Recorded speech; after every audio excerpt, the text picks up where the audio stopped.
एक और quick revision series करते हैं। तो चलिए क्वेश्चंस देखते हैं। प्रथम हुन आक्रमण कब हुआ था? तो ये हुआ था 458 ईस्वी। ओके, ये 458 ईस्वी में हुआ था प्रथम हुन आक्रमण। ओके, उसके बाद में देखते हैं चाखाओ। चाखाओ क्या है? ये ब्लैक राइस है और ये ब्लैक राइस मणिपुर का है और इसको जीआई टैग भी मिला है। ठीक है ना, इसे जीआई टैग भी मिला है चाखाओ को। उसके बाद में देखते हैं वत्सल मेला। वत्सल मेला जो है ये दिल्ली में आयोजित किया जाता है। ओके, ये दिल्ली में हर साल आयोजित किया जाता है वत्सल मेला। सियाराम दल का संबंध किससे है? तो सियाराम दल का संबंध भारत छोड़ो आंदोलन से है। यह दल बिहार में सक्रिय था। ओके, सियाराम दल कहाँ पे सक्रिय था? तो बिहार में सक्रिय था। ओके, तो इसको ध्यान रखना है। तिलक को लोकमान्य की उपाधि कब मिली? तो तिलक को लोकमान्य की उपाधि लोगों के द्वारा दी गई थी और यह होम रूल आंदोलन के समय में दिया गया था। आधुनिक भारत में 1838 में संस्थापित प्रारंभिक सार्वजनिक संस्था थी ये लैंड होल्डर सोसाइटी था। ठीक है ना, तो जो 1838 में जो ये संगठन बनाया गया था इसका नाम है land holders society. Land holders society. Okay,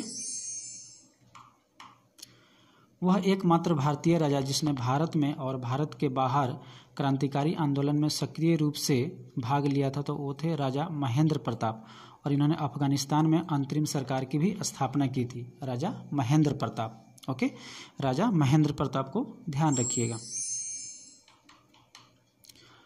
अनवार सुहैली नामक जो ग्रंथ है ये पंचतंत्र का अनुवाद किया गया था।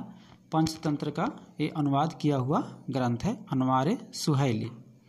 उसके बाद में अलीपुर षड्यंत्र कांड में, ओके, अलीपुर षड्यंत्र कांड में, ओके, अरविंद घोष का बचाव सीआर दास ने, चित्तरंजन दास ने किया था। ओके, और सीआर दास के बारे में आप लोग जानते हैं, इन्होंने लिखा था इंडिया फॉर इंडियंस बुक लिखा था, इंडिया फॉर इंडियंस। और भारत भारतीयों के लिए ये नारा किसने दिया था? तो ये दयानंद सरस्वती ने इस नारा को दिया था। लेकिन बुक की बात होती है तो बुक किसने लिखा था? सीआर दास ने लिखा था। ओके,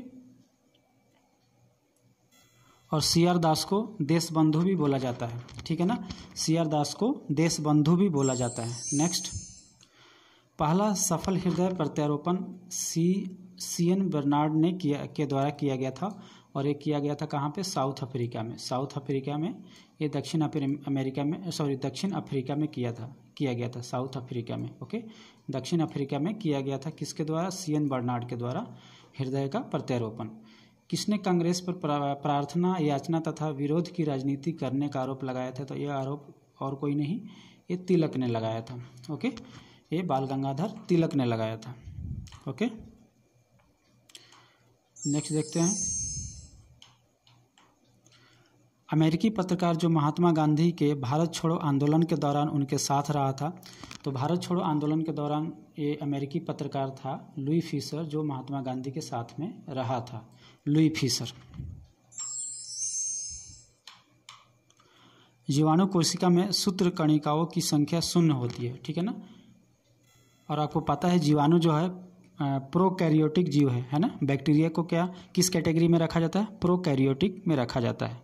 ओके, नेक्स्ट है पायर हेलियोमीटर का प्रयोग सोलर रेडिएशन को मापने में किया जाता है। तो पायर हेलियोमीटर, जहाँ भी हीलियो लगेगा ना तो ये समझिए कि सूर्य से रिलेटेड है ना, सन से रिलेटेड है। तो पायर हेलियोमीटर का जो यूज होता है सोलर एनर्जी को नापने में किया जाता है।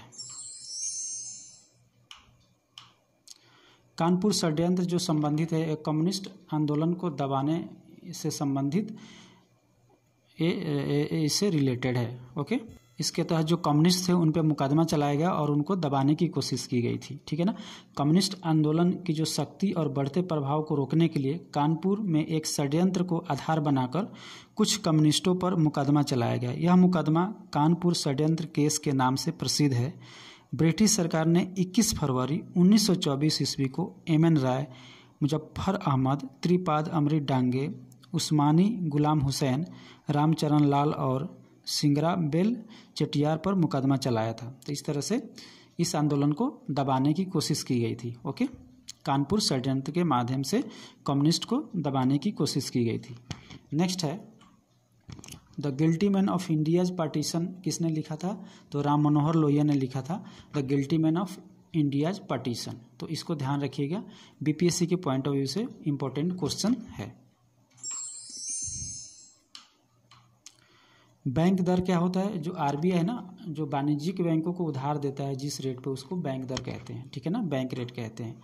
उसके बाद में रासायनिक दृष्टि से चूने के पानी को कैल्शियम हाइड्रोक्साइड कहते हैं। क्या कहते हैं? कैल्शियम हाइड्रोक्साइड कहते हैं। और इसका जो केमिकल फार्मूला होता है CH, ओके, इसका जो केमिकल फार्मूला होता है ये होता है इसका क्या होता है? Ca, मतलब कि कैल्शियम और हाइड्रोक्साइड, इसको इन ब्रैकेट में लिखेंगे OH का होल 2, ओके, ब्रैकेट बंद और होल 2, CaOH का होल 2, तो ये कैल्शियम हाइड्रोक्साइड होता है, ओके। नेक्स्ट, सूचना का अधिकार जो है इसको एक विधिक अधिकार में रखा गया है, इसको विधिक अधिकार में रखा गया है सूचना के अधिकार को। और राइट टू इंफॉर्मेशन एक्ट कब पारित हुआ था? ये 2005 में पारित हुआ था, ओके। उसके बाद में सोडियम 24, ठीक है ना, सोडियम 24 जो है ना, ये परिवहन तंत्र में जो खून के जो थक्का जमता है ना, उसका पता लगाने के लिए, परिवहन तंत्र में जो खून का कोई थक्का वगैरह है तो उसका पता लगाने में इसका प्रयोग किया जाता है, ओके, ठीक है ना, सोडियम 24 का, ओके। नेक्स्ट, पृथ्वी पर अधिकांश ऑक्सीजन उत्पादित होता है शैवालों से, ठीक है ना। तो जो भी हमें ऑक्सीजन मिलता है पृथ्वी पर, तो शैवालों से सबसे ज़्यादा हमें उत्पादन मिलता है ऑक्सीजन का, ओके। उसके बाद में बिहार शरीफ का आप लोगों को पता होगा मुसलमानों का तीर्थ स्थल माना जाता है, क्योंकि इसका संबंध संत पीर मखदूम शाह शरीफुद्दीन से है, संत पीर मखदूम शाह शरीफुद्दीन से है, ओके। बिहार की पूर्व से पश्चिम की जो चौड़ाई है 483 किलोमीटर है, 483 किलोमीटर है, ठीक है ना, इसको ध्यान रखिएगा। और उत्तर से दक्षिण कितना है? 425, okay, 425, okay, 425 kilometre, okay. London में संपन्न हुए गोलमेज सम्मेलन में जो केटी पॉल थे, इन्होंने भारतीय ईसाइयों का, एंग्लो इंडियंस का प्रतिनिधित्व किया था, ओके। इसके बाद में राज्य में विधान परिषद का गठन अनुच्छेद 169 के तहत किया जाता है, ठीक है ना, के तहत किया जाता है, ओके, इसको ध्यान में रखिएगा, ओके। इसमें होता है क्या है कि जिस किसी भी राज्य को विधान परिषद चाहिए, वो होता क्या है कि वहाँ का जो विधानसभा है, ठीक है ना, इसको पहले पारित कर दे। पारित कैसे करेगा? बहुमत से पारित करेगा, जो भी कुल सदस्य संख्या है उसके बहुमत से पारित करेगा।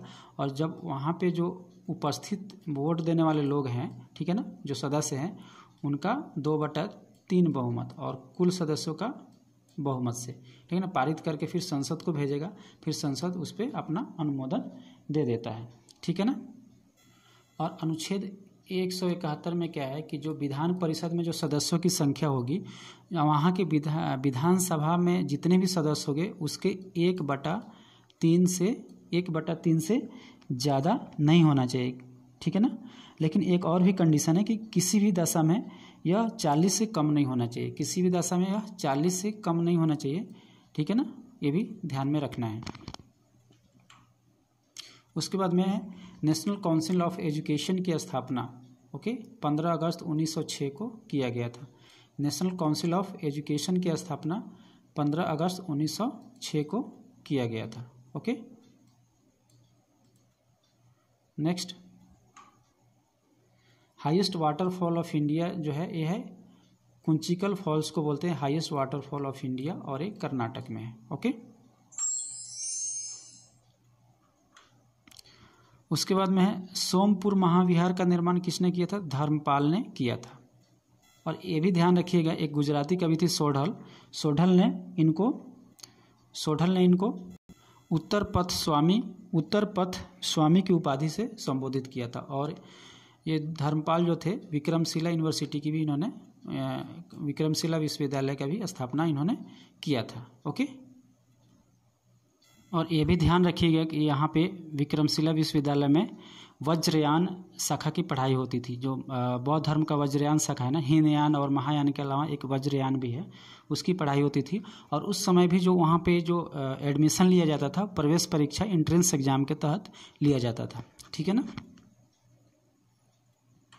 नेक्स्ट है, ब्रिटिश हाउस ऑफ कॉमन्स का चुनाव सर्वप्रथम कौन भारतीय लड़ा था? तो W.C. बनर्जी, है ना, वेमस चंद्र बनर्जी ने लड़ा था। हालांकि ये हार गए थे, लेकिन उसके बाद में जो दादा भाई नौरोजी ने भी लड़ा था और वे उसके सदस्य बने थे। तो चुनाव लड़ने की बात जहाँ पर होगी तो W.C. बनर्जी, और जो प्रथम सदस्य के रूप में भारतीय प्रथम सदस्य के रूप में चुने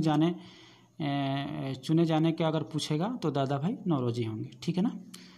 और ब्रिटिश हाउस ऑफ कॉमन्स का मतलब कि यहाँ पे जो लोकसभा होता है, भारत में जो लोकसभा होता है, ठीक है ना, वहाँ पे उसी के समकक्ष ब्रिटिश हाउस ऑफ कॉमन्स होता है। ठीक है ना, ठीक है ना, निचला सदन होता है। दो निकायों के बीच ऊष्मा के प्रवाह की दिशा उनकी गुप्त ऊष्मा पर निर्भर करती है। यानी कहने का मतलब है कि ये एक तरफ एक वस्तु है, और यहाँ पे एक और वस्तु है। ठीक है ना। जब दोनों को संपर्क में लाया जाएगा तो मान लीजिए कि इसका टेम्परेचर ज़्यादा है और इसका कम है, तो इधर से इधर टेम्परेचर जाएगा, और जब तक कि दोनों का टेम्परेचर बराबर ना हो जाए। ठीक है। तो वही बोल रहा है कि दो निकायों के बीच ऊष्मा के प्रवाह की दिशा उनकी गुप्त ऊष्मा पर निर्भर करती है। Thanks for watching this channel. Please like, subscribe and share. Thank you.